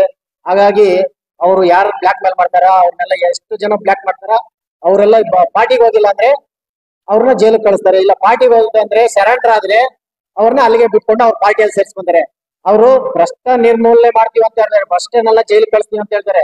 ಇಡೀ ಭ್ರಷ್ಟನ್ನೆಲ್ಲ ತಗೊಂಡ್ಬಂದು ಅವರೇ ಪಾರ್ಟಿಗೆ ಸೇರಿಸ್ಕೊಂಡವ್ರೆ. ಯಾರು ಭ್ರಷ್ಟರಿದ್ದಾರೆ ಅವ್ರನ್ನ ಕರ್ಕೊಂಡ್ಬಂದು ಪಾರ್ಟಿಲಿ ಇಟ್ಕೊಂಡು ಇವತ್ತು ಅವರು ಪಾರ್ಟಿ ಉಳಿಸ್ಕೊಂತ ಇದ್ದಾರೆ. ಕಳ್ಳರು ಕಾಕರು ಕೊಲೆಗಾರರು ಯಾರಿದ್ದಾರೆ, ಏನೇ ಮಾಡಿದ್ರು ಅಂಬೇಡ್ಕರ್ ವಿಚಾರವಾಗಿ ಯಾರು ವಿರೋಧವಾಗಿ ಮಾತಾಡ್ತಾರೆ, ಇವತ್ತು ಅಂಬೇಡ್ಕರ್ನ ಯಾರು ದೂಷಿಸ್ತಾರೋ ಅಂತವ್ರಿಗೆ ಸೀಟ್ ಕೊಡ್ತಾ ಇದ್ದಾರೆ. ತೇಜಸ್ವಿ ಸೂರ್ಯ ಆಗಿರ್ಬೋದು, ಮತ್ತೆ ಅನಂತ್ ಕುಮಾರ್ ಹೆಗಡೆ ಆಗಿರ್ಬೋದು, ಪ್ರಕಾಶ್ ಸಿಂಹ, ಯಾವ್ದು ಸಿಂಹ, ಪ್ರತಾಪ್ ಸಿಂಹನ, ಇಂಥವ್ರನ್ನ ಕರೆದು ಕೊಟ್ರು. ಈಗ ಅವ್ರ ಬಂಡವಾಳ ಎಲ್ಲ ತೇಲೋಗ್ಬಿಟ್ಟಿದೆ, ಎಲ್ಲೂ ಇಲ್ಲ. ಈಗ ಅವ್ರವ್ರಿಗೆ ಏನೇನ್ ಮಾಡ್ಬೇಕಂತ ಜನ ಪಾಠ ಕಲಿಸಿದ್ದಾರೆ. ಮುಂದಿನ ದಿನಗಳಲ್ಲಿ ಎಲ್ಲ ಪಾಠ ಕಲಿಸ್ತಾರೆ. ಇಡೀ ದೇಶದಲ್ಲಿ ಮಣಿಪುರ ತಗೊಳ್ರಿ, ಹೆಣ್ಣು ಮಕ್ಕಳನ್ನ ಬೆತ್ತಲೆ ಸೇವೆ ಮಾಡಿದ್ರು, ಇಡೀ ಬೀದಿ ಹರಿಸಿದ್ರು. ಯಾರು ಅವ್ರ ಸರ್ಕಾರ ಇದುವರೆಗೂ ಧ್ವನಿ ಇದ್ದಿಲ್ಲ. ಹಾಗೆ ರೈತರು ಸುಮಾರು ದಿನಗಳಿಂದ ಡೆಲ್ಲಿಯಲ್ಲಿ ಪ್ರತಿಭಟನೆ ಮಾಡ್ತಾರೆ. ಇದುವರೆಗೂ ಅವ್ರಿಗೆ ಯಾವುದೇ ರೀತಿಯಲ್ಲಿ ಪ್ರತಿಭಟನೆ ಕೊಟ್ಟಿಲ್ಲ. ಅವ್ರು ಮಳೆಗಳಿರ್ತಾರೆ, ಗೋಡೆಗಳಾಗ್ತಾರೆ, ಜೆಸಿಬಿಗಳಿಟ್ಟು ಅವ್ರು ಯಾರು ಬರ್ದಿರ ಅವ್ರಿಗೆ ತುಂಬಾ ತೊಂದರೆ ಕೊಡ್ತಾರೆ. ಮುಂದಿನ ದಿನಗಳಲ್ಲಿ ಇದೇ ಆದ್ರೆ ಸರ್ವಾಧಿಕಾರಿ ಧೋರಣೆ ಬಂದ್ರೆ ಅವರ ನಮ್ಮನ್ನ ಯಾವುದೇ ರೀತಿಗೆ ಇಟ್ಕೊಳ್ಳಲ್ಲ. ಹಳೆ ಕಾಲದಲ್ಲಿ 2000 ವರ್ಷದಿಂದ ಏನಿತ್ತು ಅವರ ಸಂವಿಧಾನ, ಅದರಂತೆನೆ ಇವತ್ತು ನಾವು ನಡ್ಕೋಬೇಕಾಗಿತ್ತು. ಊರುಗಳಿಗೆ ಬಿಡಲ್ಲ, ಅಂಗಡಿಗಳಿಗೆ ಬಿಡೋದಿಲ್ಲ, ಕೆಲಸಕ್ಕೆ ಬಿಡೋದಿಲ್ಲ, ಒಂದು ಒಡವೆ ಹಾಕೊಳಕ್ ಬಿಡೋದಿಲ್ಲ, ಒಂದು ರೇಷ್ಮೆ ಸೀರೆ ಕಟ್ಕೊಳಕ್ ಬಿಡೋದಿಲ್ಲ. ಆ ರೀತಿ ಅದೇ ಪರಿಸ್ಥಿತಿಗೆ ತಂದಿರುವ ಮಟ್ಟದಲ್ಲಿ ಇವತ್ತು ಬಿಜೆಪಿ ನಡ್ಕೊಂತ ಇದೆ. ನರೇಂದ್ರ ಮೋದಿ ಏನು ಹರಿಶ್ಚಂದ್ರನ್ ಮನೆಗೆ ಒಪ್ಪಾರ ಹಾಕೊಂಡಿಲ್ಲ, ಹೇಳಿದ್ದೆಲ್ಲ ನಿಜ ಅಂತ ಹೇಳಿದ್ರೆ ಒಪ್ಕೊಳಕ್ ನಾವೇನ್ ದಡ್ರಲ್ಲ. ಸೋಷಿಯಲ್ ಮೀಡಿಯಾಗಳಲ್ಲಿ ದಿನ ನೋಡ್ತಾ ಇದೀವಿ ಅವ್ರು ಯಾವ ರೀತಿ ದಲಿತರಿಗೆ ಯಾವ್ಯಾವ ರೀತಿ ಅನ್ಯಾಯ ಮಾಡ್ತಾ ಇದಾರೆ ಅಂತ ನಾವು ಇವತ್ತು ಕಣ್ಮುಂದೆ ನೋಡ್ತಾ ಇದೀವಿ, ಸೋಷಿಯಲ್ ಮೀಡಿಯಾದಲ್ಲಿ ನೋಡ್ತಾ ಇದೀವಿ. ಕೆಲವು ಮೀಡಿಯಾಗಳು ಅವ್ರ ಪರವಾಗಿದೆ, ಅವ್ರೇನ್ ನಮ್ಗೇನು ತೋರಿಸಿಲ್ಲ ಅಂದ್ರೆ ಈ ದೇಶದಲ್ಲಿ ಯಾವ್ಯಾವ್ದೇ ಬಡವರಿಗೆ ಹೆಚ್ಚು ಕಡಿಮೆ ಆದ್ರೂ ಏನು ತೊಂದರೆ ಆದ್ರೂ ಅವ್ರು ಏನು ತೋರಿಸಿಲ್ಲ ಅಂದ್ರೆ ಪರವಾಗಿಲ್ಲ. ಸೋಷಿಯಲ್ ಮೀಡಿಯಾಗಳಲ್ಲಿ ನಾವು ತಿಳ್ಕೊಂತಾ ಇದೀವಿ. ಎಲ್ಲರೂ ಬುದ್ಧಿವಂತರಿದ್ದಾರೆ, ಇಂಟರ್ನೆಟ್ ಮೂಲಕ ತಿಳ್ಕೊಂತಾ ಇದ್ದಾರೆ. ನರೇಂದ್ರ ಮೋದಿ ಅವರು ಬಿಜೆಪಿ ತೊಲಗಿಸ್ಬೇಕು, ಏನೇ ಮಾಡಿ ಈ ದೇಶದಲ್ಲಿ ಬಿಜೆಪಿಯನ್ನ ತೊಲಗಿಸ್ಬೇಕು, ಕಾಂಗ್ರೆಸ್ಗೆ ಇಡೀ ದೇಶನೇ ಬೆಂಬಲ ಕೊಡಬೇಕು. ಅದೇ ರೀತಿಯಲ್ಲಿ ಇವತ್ತು ನಾವು ದಲಿತ ಸಂಘಟನೆಗಳು ಆನೇಕಲ್ ಭಾಗದಲ್ಲಿ ಎಲ್ಲಾ ಒಕ್ಕೂಟಗಳಿಂದ ಎಲ್ಲಾ ದಲಿತ ಸಂಘಟನೆಗಳು ಸೇರಿ ಇವತ್ತು ಡಿ ಕೆ ಸುರೇಶ್ ಮತ್ತು ಡಿ ಕೆ ಶಿವಕುಮಾರ್, ಸಿದ್ದರಾಮಣ್ಣ ಅವರ ನೇತೃತ್ವದಲ್ಲಿ ಇಡೀ ನಾಯಕರು ಎಷ್ಟು ಸುಮಾರು ಈ ರಾಜ್ಯದಲ್ಲಿ ಎಷ್ಟು ಜನ ದಲಿತ ನಾಯಕರು ಎಲ್ಲರೂ ಸೇರಿ ಇವತ್ತು ಕಾಂಗ್ರೆಸ್ಗೆ ಬೆಂಬಲ ಕೊಡ್ತಾ ಇದ್ದಾರೆ. ಅದೇ ರೀತಿಯಲ್ಲಿ ಈ ತಾಲೂಕಲ್ಲಿ ನಾವು ಕೂಡ ಬೆಂಬಲ ಕೊಡ್ತಾ ಇದೀವಿ. ಮುಂದಿನ ದಿನಗಳಲ್ಲಿ ನಾವು ವೋಟ್ ಹಾಕ್ಬಿಟ್ಟು ಸುಮ್ಗೆ ಕುತ್ಕೊಳ್ಳೋದಿಲ್ಲ. ಬಿಜೆಪಿ ವಿರುದ್ಧವಾಗಿ ನಾವು ಹೋರಾಟ ಮಾಡೋದು ಮುಂದಿನ ದಿನಗಳಲ್ಲಿ ಶತಸಿದ್ಧರಾಗಿ ನಿಂತಿದ್ದೀವಿ. ಹಾಗಾಗಿ ಯಾವುದೇ ಬೂತ್ ಅಲ್ಲಿ ಇಡೀ ರಾಜ್ಯದಲ್ಲಿ 30 ಜಿಲ್ಲೆಗಳಲ್ಲಿ ನಮ್ಮ ಸಂಘಟನೆಗಳು, ಪೊಲೀಸರು ಇದ್ದಾರೆ, ಎಲ್ಲಾ ಸಂಘಟನೆ ಲೀಡರ್ಗಳು ಎಚ್ಚರಿಕೆ ಕೊಡ್ತಾ ಇದ್ದೀವಿ. ನಾವು ಅವ್ರಿಗೆಲ್ಲ ಕರೆ ಕೊಟ್ಟಿದ್ದೀವಿ. ಯಾವುದೇ ಬೂತ್ ಅಲ್ಲಿ ಆದ್ರೂ ಕಾಂಗ್ರೆಸ್ ಅವ್ರು ಬಂದಿಲ್ಲ ಅಂದ್ರೂ ಕೂಡ ನಾವು ನಮ್ಮ ದಲಿತ ಸಂಘಟನೆಗಳು ಅಲ್ಲಿ ನಿಂತ್ಕೊಂಡು ನಮ್ಮದೇ ಸಂವಿಧಾನ ಉಳಿಸ್ಕೊಳ್ಬೇಕಾಗಿರೋದ್ರಿಂದ ಅಲ್ಲೇ ನಿಂತು ಖುದ್ದಾಗಿ ನಿಂತು ಏನೇ ಸಮಸ್ಯೆ ಬಂದ್ರೆ ಅಲ್ಲಿ ನಿಂತ್ಕೊಂಡು ಓಟ್ ಹಾಕಿ ನಮ್ಮ ಸಂವಿಧಾನ ಉಳಿಸ್ಕೊಡ್ತೀವಿ ಅಂತ ಹೇಳಿ ಈ ಕರ್ನಾಟಕದ ಜನತೆಗೆ ನನ್ನ 2 ಮಾತನ್ನು ಹೇಳಿ ನನ್ನ ಮಾತನ್ನು ಮುಗಿಸ್ತೀನಿ. ಜೈ ಭೀಮ್, ಜೈ ಭಾರತ್. 10 సంవత్సరాలుగా మోడీ బీజేపీ పరిపాలన సంఘటనలు చేస్తూ ఉన్నారు. ఈ పరిపాలన చేస్తున్న సమయంలో బడుగు వర్గాలకి ఏమైనా చేసినాడా, బడుగు వర్గాలకు పేదవాళ్ళకి ఏమైనా చేసినాడా అనే పాయింట్ ముఖ్యంగా. రెండవదిగా వచ్చి మణిపూర్లో పెద్ద ప్రాబ్లం జరిగింది. మణిపూర్లో దళితులంతా చంపేస్తున్నారు, దళితులంతా హోమను పెట్టేస్తున్నారు. కానీ ఇంతవరకు మోడీకి అక్కడ చూడనే లేదు. తర్వాత ఛత్తీస్గఢ్, ఒక్కొక్క రాష్ట్రంలో చూసుకుంటా ఉంటే వాళ్ళ రాజ్యమే వాళ్ళదే పరిపాలన చేస్తూ ఉంటారు. కారణం ఏమంటే వాళ్ళు ఈ సంవిధానము 70 సంవత్సరాలుగా నెహ్రూ పాలన నుంచి సంవిధానం బాగుంది. అందరికి మంచి సంవిధానం, అంబేద్కర్ రాసిన సంవిధానము చాలా మంచి సంవిధానం పొగిడినారు, అంతా గ్రేట్గా చేస్తున్నారు. కానీ వీళ్ళకి ఎందుకు పట్టలేదు? కారణం ఏమంటే వీళ్ళు బడుగవరు వాళ్ళంటే వీళ్ళకి పడదు. ఎస్సీ ఎస్టీ అంటే పడదు, క్రైస్తవులు అంటే పడదు, ముస్లింస్ అంటే పడదు. వీళ్ళకి కావాల్సిన ఎవరు అంటే మరాఠీలు, బాగా డబ్బుండే వాళ్ళు, ఎవరు వాళ్ళ జాతుల్ని వాళ్ళు పెంపొందించుకోవడమే మోడీ చేస్తున్న పని. ఈ సీక్రెట్ గా లోపల జరుగుతూ ఉంది పనులు. కానీ ఇది మనం తెలియకుండా మనం ఏం చేస్తున్నామంటే మోడీ ప్రభుత్వం బాగుంది, మోడీ ప్రభుత్వం కొంతమంది ప్రచారం చేసి మోడీని పైకెత్తా ఉంటారు. కానీ ఎక్కడికి పాతాలకు పోతాం మనకి తెలియదు. ఈసారి గెలిస్తే మాత్రం అందరిని అణగదొక్కేందుకు ప్లాన్ చేస్తూ ఉంటారు. దయచేసి ఈసారి బీజేపీకి ఓటే వేయకూడదు. అది మొన్న ఒక పాంప్లెట్ కూడా వేసినారు. ఆ పాంప్లెట్ నేను తేలేకపోయినాను. ఆ పాంప్లెట్ కూడా వీలైతే నేను ఎప్పుడు వాట్సాప్ లో పంపిస్తాను మీకు. ఆ పాంప్లెట్ నుండి అనేక పాయింట్లు పెట్టి మోడీ చేసిన అక్రమాలంతా అట్లా పెట్టినారు. ఆ పాంప్లెట్ పంపిస్తాను. ఈ విధంగా మోడీ చేసిన అక్రమాలు ఇవంతా ఉంది. కానీ వాళ్ళు ఏమంటారంటే ఈసారి 400 సీట్లు మేము వచ్చినామంటే ఈ అంబేద్కర్ యొక్క సంవిధానమే చేస్తామంటా ఉన్నారు. అది వాళ్ళ వల్ల జరగదు. మా ప్రాణంలో ఉన్నంత వరకు ఆ సంవిధానం మేము ఎత్తేనికే ఒప్పుకోము. ఎంత పోరాటమైనా సరే మేము చేసిన రెడీగా ఉన్నాం. తర్వాత ఎక్కువగా ఈ క్రైస్తవులు దాడులు జరుగుతా ఉంది. ఎక్కడ చూడు క్రైస్తవులు దాడులు జరుగుతా ఉంది. అంబేద్కర్ రాసిన ఆర్టికల్ 25 దీంట్లో ఏం చెప్పింది? ఏ విశ్వాసం వాళ్ళ విశ్వాసం వాళ్ళది, వాళ్ళ విశ్వాసము వాళ్ళది. కావలసిన వీళ్ళు వచ్చి గొడవ పెట్టి పోలీస్ స్టేషన్ కంప్లైంట్ చేస్తే వెతుకు వేసిన కేసులు వేసుకొస్తున్నారు. వీళ్ళు కేసులు వాళ్ళ మీద పెడుతున్నారు కానీ వాళ్ళ మీద పెట్టడం లే. ఈ విధంగా అరాచకాలు జరుగుతూ ఉంది. మత కళలు సృష్టిస్తూ ఉన్నారు. వీళ్ళు లోపల మత కళ సృష్టిస్తూ ఉన్నారు. అందువల్ల దయచేసి ఈసారి మోడీకి ఓటేస్తే మనమంతా అన్ని బడుగు వర్గాలన్నీ నాశనం అయిపోతుంది. అందువల్ల మేము చెప్పడం ఏమంటే నాగణ ద్వారా మేమంతా కాంగ్రెస్ కు పక్షం నిలబడి కాంగ్రెస్ కు గెలిపించాలని చెప్పి ఆలోచన కలిగి ఉన్నాం. అందువల్ల అందరూ దయచేసి మనం తెలిసిన వాళ్ళకి చుట్టూ వాళ్ళకి ఉండేవారికి ఎంత కూడా దీని గురించి చెప్పి మనము ಕಾಂಗ್ರೆಸ್ ಈಸಾರಿ ಗೆಲ್ಲಿಸೋದಕ್ಕೆ ನಡಿಪಿಸ್ತಾಮು. ಸಂವಿಧಾನ ಚೇಂಜ್ ಮಾಡಕ್ಕೆ 4 ಸೀಟ್ ಗೆಲ್ಬೇಕಂತ ಮೋದಿ ಅವರು ಹೇಳ್ತಾ ಇದಾರಲ್ಲ, ಸಂವಿಧಾನ ಚೇಂಜ್ ಮಾಡಿದ್ರೆ ಉಳಿಸ್ಕೋಬೇಕು ಅಂತ ನಾವು ಹೋರಾಟ ಮಾಡ್ತಾ ಇದ್ವಿ. ಬೇಟಿ ಬಚಾವ್ ಅಂತಾರಲ್ಲ ಇವರು, ಮಣಿಪುರದಲ್ಲಿ ಹೆಣ್ಮಕ್ಳನ್ನ ಬೆತ್ತಲಾಗಿ ನಡೆಸಿದಾಗ ಇವ್ರು ಹೋಗಿಲ್ಲ, ರಾಹುಲ್ ಗಾಂಧಿ ಅವರು ಹೋಗಿದ್ದಾರೆ. ಮತ್ತೆ ಈ ಹಮಾಸು ಛತ್ತೀಸ್ಗಢ ಮತ್ತೆ ಎರಸಂನಲ್ಲಿ ಚಿತ್ರಹಿಂಸೆ ಕೊಡ್ತಾ ಇದಾರೆ. ಪ್ರಧಾನಿ ಕಣ್ಮುಚ್ಕೊಂಡು ಇದೇ ಮಾಡ್ತಾ ಇದಾರೆ. ಬೂಟು ಸೂಟ್ ಹಾಕೊಂಡು ವಿಮಾನಗಳನ್ನು ಸುತ್ತಾಡೋದಂತಲ್ಲ ಮೋದಿ ಅವರೇ. ಬಡವ ಪರ ನೋಡ್ಬೇಕು, ಅಲ್ಲಿ ನಡೆಯುತ್ತಾರೆ ಹೆಣ್ಮಕ್ಳು, ಹೆಣ್ಮಕ್ಳಾಗಿದ್ರೆ ಏನಾಗ್ತಾ ಇದೆ ನೋಡ್ತಾ ಇದ್ರಿ. ಬೆತ್ತಲಾಗಿ ನಡ್ಸೋರು ನಿಮ್ಮ ಅಕ್ಕ ತಂಗಿಗಳು ಯಾರು ಇಲ್ವಾ? ಏನ್ ಕಣ್ಮುಚ್ಕೊಂಡು ಓಡಾಡ್ತಾ ಇದ್ರೆ ನಿದ್ದೆ ಮಾಡ್ತಾ ಇದ್ರೆ ನೀವು ಅಲ್ಲ. ಈ ತರ ಎಷ್ಟು ನೋಡಕ್ ಆಗ್ತಾ ಇಲ್ಲ. ನಮ್ ದೇಶದಲ್ಲಿ ಈ ತರ ನಡೆದ್ರೆ ಎಷ್ಟು ಅವಮಾನ ಆಗ್ತಾ ಇದೆ ನಮ್ಗೆ. ಅದು ಸಾಲದಿರ ರೈತರು ದಿಲ್ಲಿಗೆ ಹೋಗಿ ಪರಿಹಾರ ನಿಧಿ ಕೊಡ್ರಿ, ನಮ್ಗೆ ಪಿಂಚಣಿ ಮಾಡ್ಕೊಡ್ರಿ ಅಂತ ಕೇಳ್ತಾ ಇದ್ರೆ ಅವ್ರ ಮೇಲೆ ನೀವು ಗುಳ್ಳಿ ಕಂಬಿಗಳು ಹಾಕುವಂತದ್ದು, ಬ್ಯಾರಿಟಿಗಳು ಹಾಕುವಂತದ್ದು, ಮತ್ತೆ ಅವ್ರ ಮೇಲೆ ಸಿಡಿಮದ್ದುಗಳು ಹಾಕುವಂತ ಮಾಡ್ತಾ ಇದ್ರಲ್ಲ. ನೀವು ರೈತರ ಪರ ಏನಿದ್ದೀರಾ? ನೀವು ಏನ್ ಮಾಡ್ತಾ ಇದ್ರೆ ನೀವು? ಅದು ಸಾಲದಿರ ಒಂದು ಜಡ್ಜ್ ಸಾಹೇಬ್ರೊಬ್ರು ಅವ್ರನ್ನ ನೀವೇನ್ ಮಾಡಿದಂದ್ರೆ ಅವ್ರು ರಿಜೆಕ್ಟ್ ಮಾಡಂಗ್ ಬಯಸಿ ಅವ್ರು ಮತ್ತೆ ಬಿಜೆಪಿ ಸೇರಿದ್ದಾರೆ. ಅಮಿತ್ ಶಾ ಕೆಳಗಿರೋ ಅಂತ ಒಂದು IAS ಅಧಿಕಾರಿ, ಚುನಾವಣಾ ಅಧಿಕಾರಿನ ನೀವು ಚುನಾವಣಾ ಅಧಿಕಾರಿ ಇಟ್ಟು ನೇಮಿಸಿದ್ರಲ್ಲ, ನೀವ್ ಏನ್ ಮಾಡ್ತಾರೆ? ನೀವು ಹ್ಯಾಕ್ ಮಾಡಿ ನೀವು ನ್ಯಾಯದಿಂದ ಗೆಲ್ರಿ, ನೀವು ನಿಯತ್ತಾಗಿ ಗೆಲ್ರಿ. ನೀವು ಹ್ಯಾಕ್ ಮಾಡಿ ಯಾಕ್ರಿ ಗೆಲ್ತಾ ಇದ್ದೀರಾ? ಭಯ ಏನ್ರಿ ನಿಮ್ ಕಾಂಗ್ರೆಸ್ ಸರ್ಕಾರ ಬರ್ತಾ ಅಂತ? ನಿಮ್ ಕೈಯಲ್ಲಿ ದೇಶ ಆಡೋಕಾಲದ ಬಿಟ್ಬಿಟ್ಟು ಪಕ್ಕ ಹೋಗ್ರಿ ನಿದ್ದೆ ಮಾಡ್ರಿ. ನೀವು ನ್ಯಾಯವಾಗಿ ರೀತಿಯಲ್ಲಿ ಮಾಡಿದ್ರೆ ಮಾಡಿ, ಯಾಕಂತಿದ್ರೆ ಧೈರ್ಯವಾಗಿ ನೀವು ಕರೆಕ್ಟ್ ಆಗಿ ಹ್ಯಾಕ್ ಮಾಡ್ದಿರ ನೀವು ಗೆಲ್ರಿ ನೋಡೋಣ. ಸಂವಿಧಾನ ಚೇಂಜ್ ಮಾಡಿ ನೀವ್ ಯಾರು ಸಂವಿಧಾನ ಕೊಟ್ಟಿರೋದು ನಮ್ಮ ಬಾಬಾ ಸಾಹೇಬ್ ಅಂಬೇಡ್ಕರ್ ಅವರು. ಈ ದಿನ ನಾವೆಲ್ಲ ಇಲ್ಲಿ ಸೇರಿದಂದ್ರೆ ಸಂವಿಧಾನ ನಾವು ಬದಲಾವಣೆ ಮಾಡ್ತಿದ್ರೆ ನಾವು ಸುಮ್ಮನೆ ನೋಡ್ಕೊಂಡಿರಕ್ಕಾಗಲ್ಲ. ನಾವ್ ಎಲ್ಲ ಕರೆ ಕೊಟ್ಟಿದೀವಿ, ಎಲ್ಲಾ ದಲಿತ ಪರ ಸಂಘಟನೆಗಳೆಲ್ಲ ಹೋರಾಟ ಮಾಡ್ತೀವಿ. ಸಂವಿಧಾನನ ನಾವು ಚೇಂಜ್ ಮಾಡಕ್ ಬಿಡೋದಿಲ್ಲ. ನಾವು ಬೇಕಾದ್ರೆ ಎಷ್ಟು ಹೋರಾಟ ಮಾಡೋದು ಸಿದ್ಧವಾಗಿದ್ದೀವಿ. ದಯವಿಟ್ಟು ಎಲ್ಲಾ ಜನ, ಕರ್ನಾಟಕದ ನಮ್ಮ ದೇಶದ ಎಲ್ಲಾ ಜನ ಹೇಳ್ತಾ ಇದೀನಿ, ಕಾಂಗ್ರೆಸ್ ಸರ್ಕಾರ ಬೆಂಬಲಿಸಿ. ನಮ್ಮ ಡಿ ಕೆ ಸುರೇಶ್ ಅವರಾಗ್ಬೋದು, ಡಿ ಕೆ ಶಿವಕುಮಾರ್ ಆಗ್ಬೋದು, ಮುಖ್ಯಮಂತ್ರಿ ಎಲ್ಲೆಲ್ಲಿದ್ದಾರೆ ಎಲ್ಲಾ ಕಡೆನೂ ಕಾಂಗ್ರೆಸ್ ಸರ್ಕಾರ ಬರಬೇಕು. ಬಡವರ ಪರ ಅಂತ ಸರ್ಕಾರಕ್ಕೆ ಎಲ್ಲಾರು ಬೆಂಬಲ ಕೊಡ್ಬೇಕು.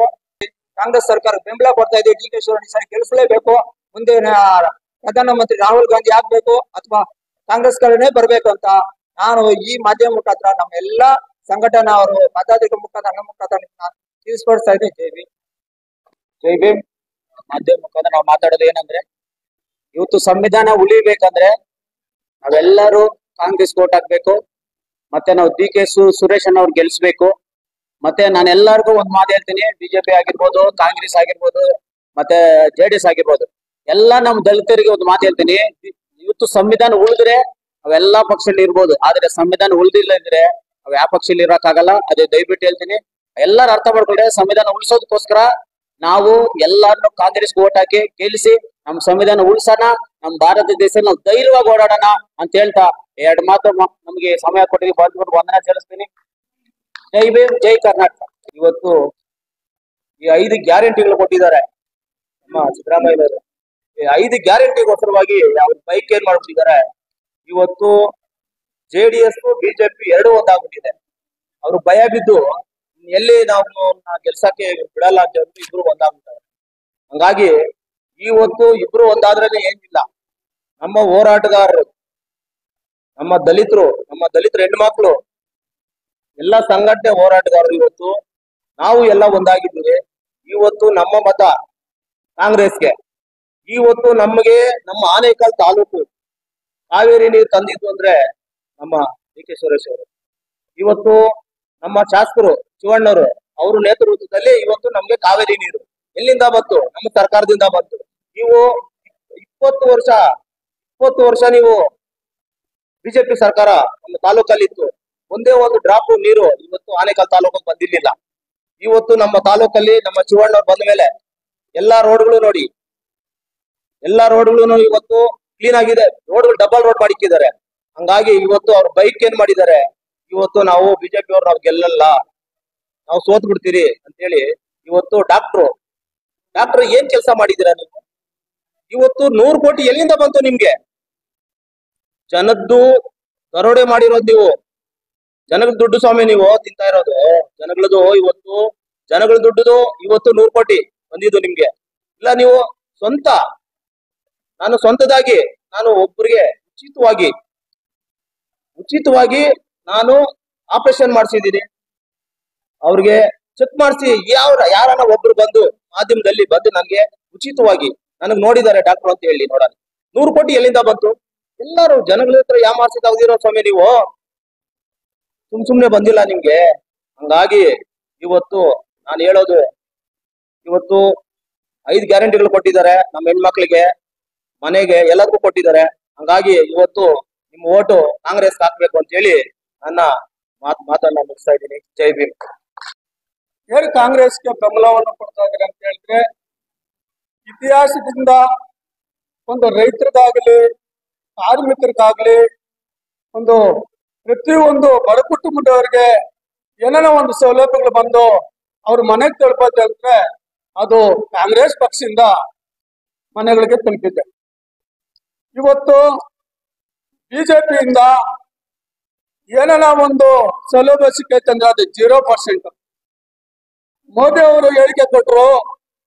ಏನಂತ ಹೇಳಿಕೆ ಕೊಟ್ಟರು ಅಂತ ಹೇಳಿದ್ರೆ, ಅವರು ನಾನು ಗೆದ್ರೆ 15 ಲಕ್ಷ ನಿಮಗೆ ಅಕೌಂಟ್ ಬಂದು ಬೀಳ್ತೈತೆ ಅಂತ ಹೇಳಿದ್ರು.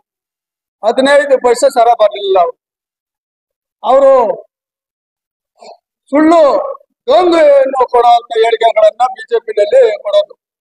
ಇವತ್ತು ಕಾಂಗ್ರೆಸ್ ಪಕ್ಷ ನಮ್ಮ ಸಿದ್ದರಾಮಯ್ಯ ಸಾಹೇಬರು ಅವರ ನೇತೃತ್ವದಲ್ಲಿ 5 ಹೇಳಿಕೆಗಳನ್ನ ಕೊಟ್ಟಿದ್ರು. ಇವತ್ತು ಬಡ ಮಕ್ಕಳಿಗೆ 2,000 ರೂಪಾಯಿ ಉಚಿತ ಅಂತ ಹೇಳಿದ್ರು. ಇವತ್ತು ಬಡವರಿಗೆ 2,000 ಮನೆಗಳಿಗೆ ತಲುಪ್ತೈತೆ. 10 ಕೆಜಿ ಫ್ರೀ ಅಂತ ಹೇಳಿದ್ರು, ಬಡವ್ರಿಗೆ ತಲುಪ್ತೈತೆ. ಹೆಣ್ಣು ಮಕ್ಕಳಿಗೆ ಇವತ್ತು ಬೆಂಗಳೂರಿಗೆ ಕೆಲ್ಸಕ್ಕೆ ಹೋಗಿ ಬರ್ಬೇಕಂದ್ರೆ ಒಂದು ತಿಂಗಳಿಗೆ ಅವ್ರಿಗೆ 5,000 6,000 ಆಗ್ತೈತೆ.